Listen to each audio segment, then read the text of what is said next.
వాళ్ళు దగ్గర ఉండే పిల్లలకు కటింగ్ చేయించుకుని వెళ్ళిపోవడం జరుగుతుంది. తోటతో జరుగుతున్నాయి.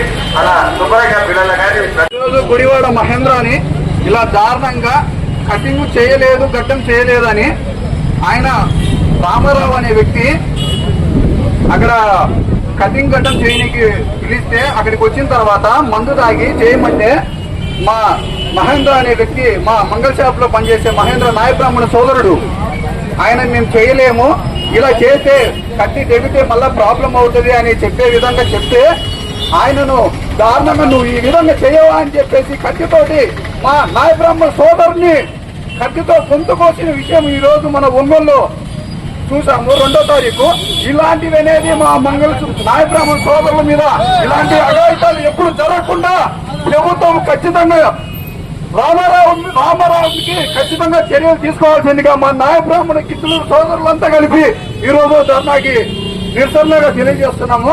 కాబట్టి ప్రతి ఒక్కరు కూడా కటింగ్ కు మేము ఎంతో శుభ్రంగా చేసి ఎంతో అందంగా కొన్ని లక్షల మందికి మేమందరికీ మంచి చేస్తున్నాము. ఒక సేవ కార్యక్రమే. ఎందుకంటే తలనీలాలైతే ఎక్కడైనా కానీ, తిరుపతి కానీ, ఆంధ్రప్రదేశ్ కానీ, తెలంగాణ కానీ ఏ సోదరుడు నాయ బ్రాహ్మణ సోదరుడు ఇలాంటి దారుణాలకు ఒడికట్టపోకుండా వాళ్ళు మంచిగా ఉండాలని మేము కోరుకుంటున్నాము.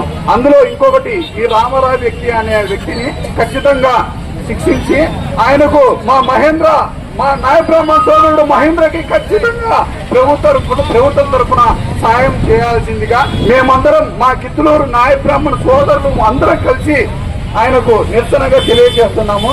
ఇలాంటివి ఇంకా మరి ఎన్ని జరగకుండా ఎస్సీ ఎస్టీ అక్రెడిసిటీ మాదిరిగా మాకు కూడా ఒక నాయ బ్రాహ్మణ సోదరులకు కూడా ఒక చట్టం బీసీలో తీసుకొస్తే మాకు మంచి జరుగుతుందని మేమందరికీ ప్రతి ఒక్క గవర్నమెంట్ ని కూడా అందరికీ మన లోకేష్ అన్న కానీ, చంద్రబాబు నాయుడు అన్న కానీ అందరికీ మేము తెలియజేస్తున్నాము.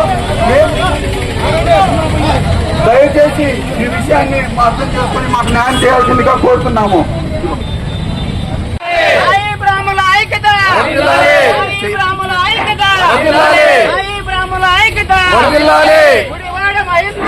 న్యాయం చేయాలి.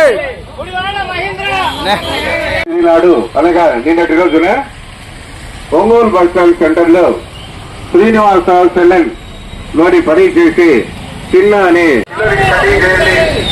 వాళ్ళు దగ్గర ఉండే పిల్లలకు కటింగ్ చేయించుకుని వెళ్ళిపోవడం జరుగుతుంది. తోటతో జరుగుతున్నాయి. అలా శుభ్రంగా పిల్లలు కానీ